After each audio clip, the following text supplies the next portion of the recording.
Clear pronunciation makes communicating in Chinese much easier.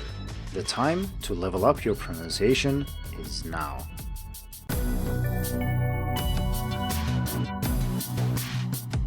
Hello and welcome to the Hacking Chinese podcast. In this week's episode, I'm going to talk about pronunciation.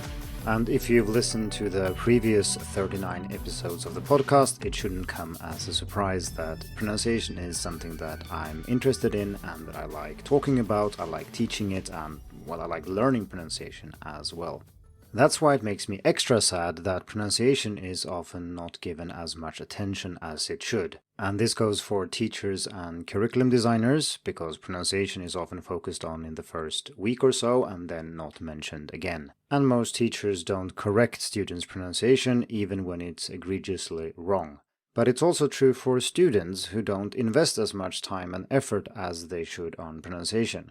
And sometimes this might be because of a misguided idea that pronunciation isn't very important, or sometimes it's just a matter of being too busy or lazy.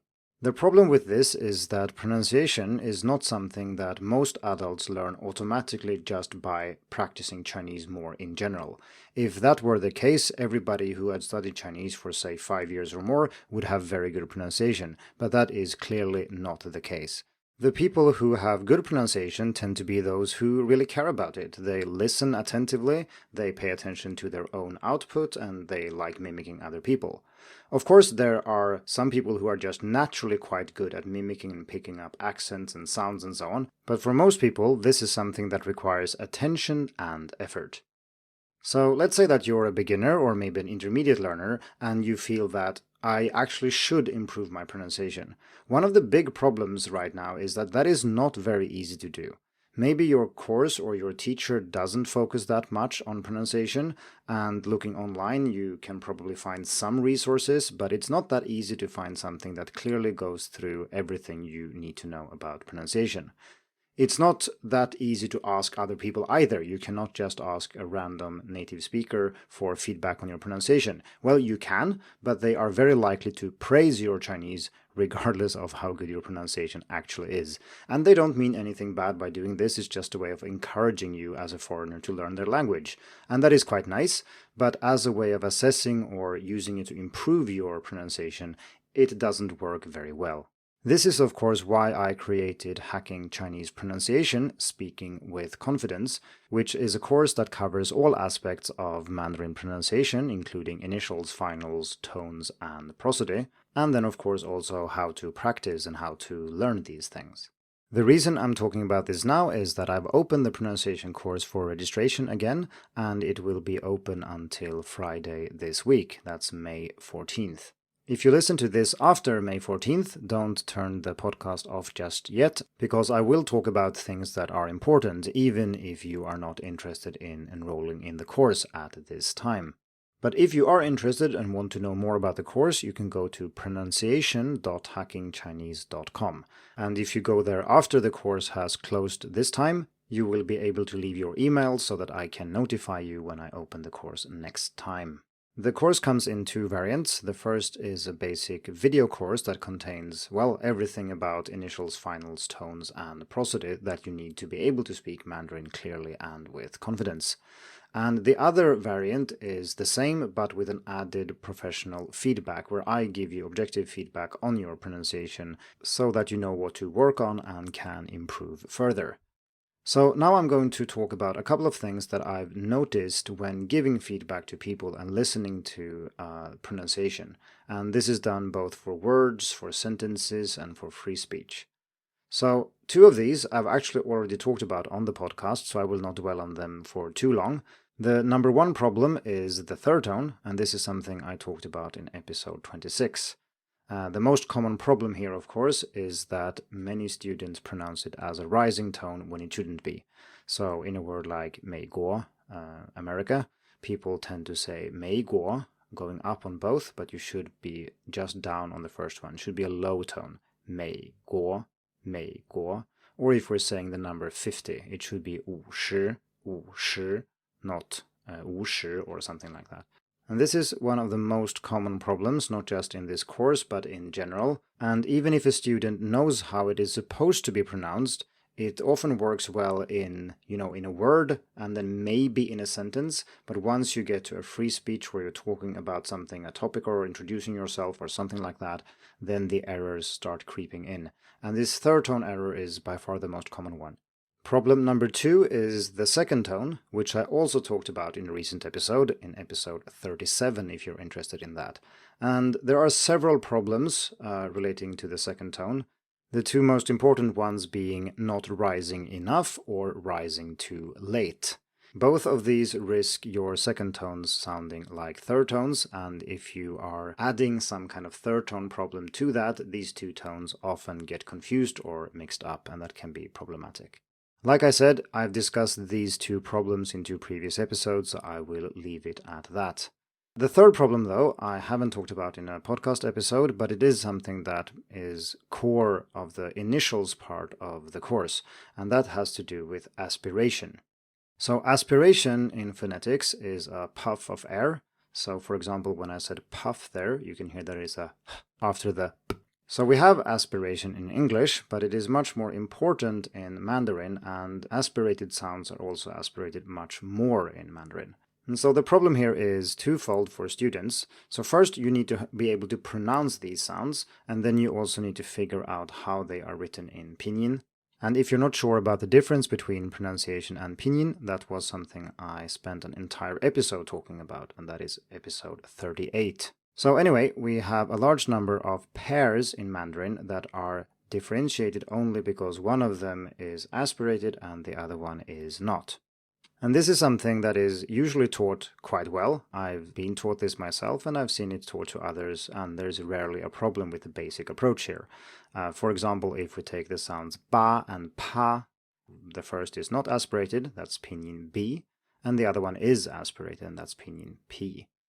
If you want to have a quick check for how you're doing this, you can hold your hand maybe 10 centimeters from your mouth, and you say ba. You shouldn't feel too much when you say pinyin B. I mean, obviously you will feel something when you say the A bit, but when you say the initial. But when you say pa, you should feel a puff of air on your hand. And like I said, this is rarely a problem. The problem is that when we get to trickier sounds, the underlying pedagogy is not very carefully thought through. So this is something I have done very carefully in the course. And the principle that I use is that we try to find the easiest thing first, and then we gradually build up to something more difficult. And in this way, you can get at sounds that are fairly hard, such as pinyin J, for example, which many students are scared of, and maybe rightly so. The sound can be very tricky if you start pronouncing that sound. And if we take another example, say ZH, as in zh, that's something that students struggle with.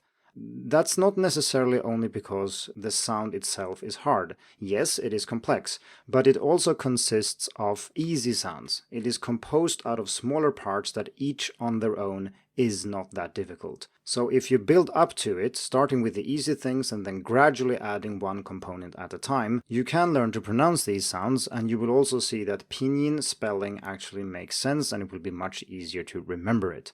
So one thing that I did after running the pronunciation course the first time was to send a survey to everybody who participated, asking them what they thought about the course and what they liked most, and if there were things I could improve and so on.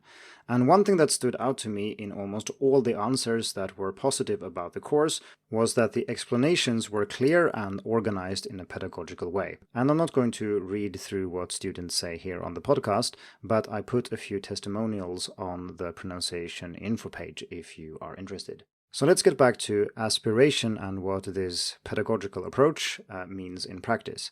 So when you look at pronunciation in Chinese, it is usually taught in a specific order, and that is not because it is easiest to do that for foreigners, it's just because that's the way it's done in Chinese. So for example, zhi, chi, shi is usually taught in that order, that's ZH, CH, and SH in pinyin, not because it's easiest for foreigners to do it that way, but because that's just traditionally it is like that.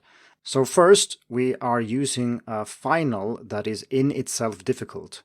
So pronouncing the bit, the zh, the ending of that, the I, the spelled with I in pinyin, is not easy, and most beginners struggle with it. So why are we using a difficult final to teach a difficult initial? That doesn't make sense.